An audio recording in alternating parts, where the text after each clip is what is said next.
Hello दोस्त। तो दोस्तों आज आप सबके बीच में बहुत सुंदर प्यारा सा चुटकुला नाच गीत लेके आइल बनी।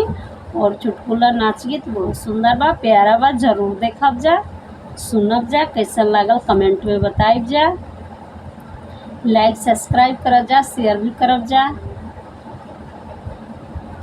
काला कलर के साड़ी पहननी, काला कलर के साड़ी पहननी, जिहुआ के जंजाल हो। काला कलर के साड़ी पहननी, जिहुआ के जंजाल हो।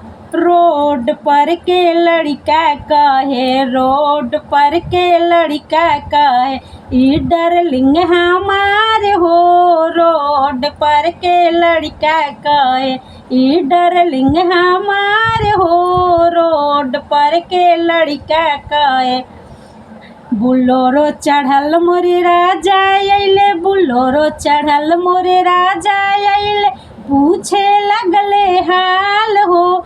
कौन साला बोली बोले, कौन साला बोली बोले, ई बीबी हमार हो। कौन साला बोली बोले, ई बीबी हमार हो। कौन साला बोली बोले, काला कलर के चश्मा पहननी, जिहुआ के जंजाल हो। काला कलर के चश्मा पहननी, जिहुआ के जंजाल हो। कॉलेज में के लड़का कहे, कॉलेज में के लड़का कहे, ये डार्लिंग हमार हो। कॉलेज में के लड़का कहे, ये डार्लिंग हमार हो।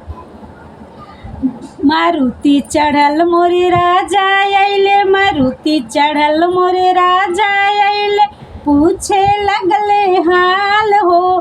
कौन साला बोली बोले, कौन साला बोली बोले, ई बीबी हमार हो। कौन साला बोली बोल, ई बीबी हमार हो। कौन साला बोली बोले, तीन तलिया हम झुमका पहननी, तीन तलिया हम झुमका पहननी, जिहुआ के जंजाल हो।